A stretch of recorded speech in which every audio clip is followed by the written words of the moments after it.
अस्सलामुअलैकुम फ्रेंड्स, स्वागत है आपका मेरे यूट्यूब चैनल शाइनाज डायरी 2.0 में। और आज की कहानी का शीर्षक है अतीत का साया पार्ट 2। सुमन ने आगे पढ़ने का लक्ष्य अपने पिता के समक्ष रखा। उनके सहयोग से उसने दिल्ली यूनिवर्सिटी से पीएचडी की डिग्री हासिल की और वहीं एक गर्ल्स कॉलेज में लेक्चरर बन गई। धीरे धीरे अपने लक्ष्य की ओर बढ़ते अपने बेटे आनंद की ओर सुमन ने इतना ध्यान लगाया कि वह हर कक्षा में प्रथम आता। एमएससी में भी प्रथम आया।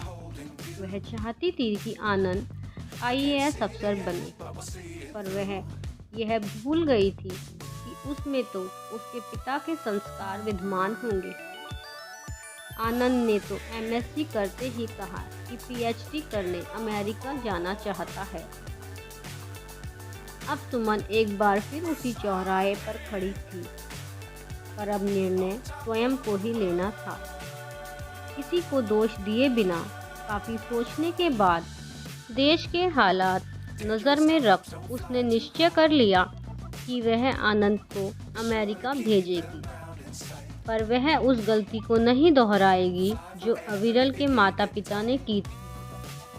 उसकी सहमति की देर थी कि आनंद ने अमेरिका में दाखिला पाने की तैयारियां शुरू कर दी। सुमन को तो तब पता लगा जब उसका दाखिला मिशिगन यूनिवर्सिटी में हो गया और उसे एक अच्छी रिसर्च असिस्टेंटशिप भी मिल गई।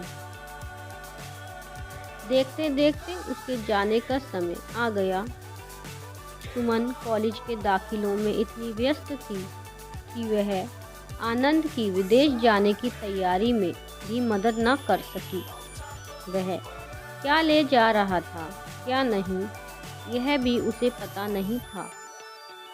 एयरपोर्ट छोड़ने तो गई, पर उस दिन भी पूरा दिन वह उसके साथ नहीं बिता पाई, क्योंकि कॉलेज में कोई खास मीटिंग थी।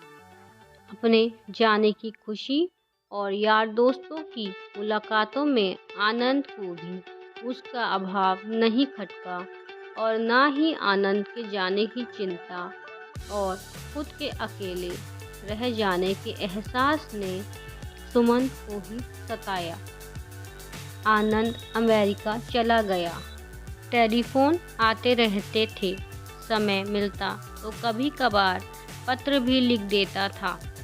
सुमन अपने कॉलेज और हॉस्टल की दुनिया में कुछ ऐसी खो गई कि उसे भी अकेलेपन का एहसास ना के बराबर ही था। समय गुजरता जा रहा था। वह और आनंद दोनों ही अपनी अपनी दुनिया में खोए हुए थे। आनंद को पीएचडी मिलने वाली थी। उसने लिखा कि सुमन उस अवसर पर अवश्य आए।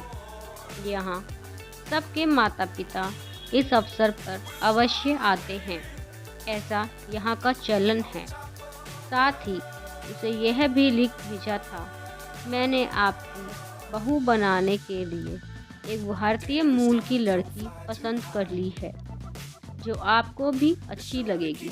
सुमन उस दिन भी सोच नहीं पाई थी कि खुश हो या दुखी। हर माँ की यही इच्छा होती है कि उसका लड़का खूब पढ़े और उसकी शादी धूमधाम से हो, पर उस दिन भी अतीत की यादों ने उसे झकझोर दिया था। मगर उसे यह संतोष ज़रूर था कि वह अविरल की तरह तो कुछ नहीं कर रहा है। एक बार फिर ऐसा विचार आते ही उसका मन एक बार फिर प्रफुल्लित हो गया था और वह हो गई थी अमेरिका जाने के विचारों में। सोच रही थी, कामनाएं तो सदैव साकार होती हैं, चाहे स्वप्न में ही क्यों ना हो, पर उसकी तो इतनी पुरानी इच्छा वास्तव में पूरी होने जा रही थी। यह सोच सोच कर वह ऐसे खुश हो रही थी कि ना जाने क्या पा लिया। सुमन अमेरिका गई। आनंद और कवि उसे लेने एयरपोर्ट आए। कवि को देखते ही वह समझ गई कि यह वही लड़की है जिसके बारे में आनंद ने लिखा था। अधिक परिचय तो नहीं हुआ, पर वह मन ही मन आनंद की पसंद से संतुष्ट ही नहीं, अति प्रसन्न भी थी, क्योंकि लड़की बहुत सुंदर व भारतीय संस्कारों में पली लग रही थी।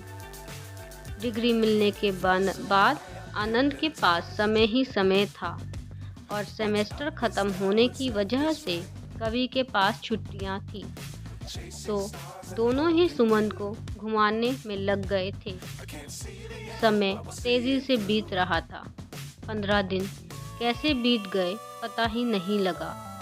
छुट्टियां खत्म हो गई थी और जब सुमन को फ्लैट में अकेले रहना पड़ा था तो उसका ध्यान आनंद के रहन सहन की ओर जाना स्वाभाविक था।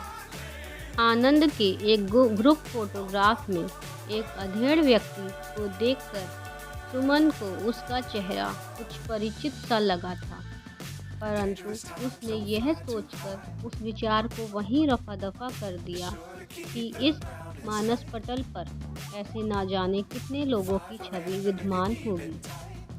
फिर भी जब आनंद आया था तो पूछने पर उसने बताया था कि उसके बहुत ही नेक एक प्रोफेसर हैं जिन्होंने शुरू में उसकी बहुत मदद की थी। आनंद की यह बात वहीं आई गई हो जाती, परंतु जब वह कवि के घर वालों के निमंत्रण पर उसके घर गई तो उसे ऐसा आघात लगा कि उसकी तड़पन वह आज भी भुला नहीं पा रही थी। हुआ यह कि बातों बातों में कवि के पिता ने कहा कि उनके मित्र प्रोफेसर अविरल, जो कि आज सैबेटिकल लीव पर यूरोप गए हुए हैं, की वजह से कवि की मुलाकात आनंद से हुई। उनका कहना था कि आनंद जैसा मेधावी छात्र उन्होंने पहले कभी नहीं देखा। Thank you. Do like, comment, share and subscribe my channel for more stories. Please support me.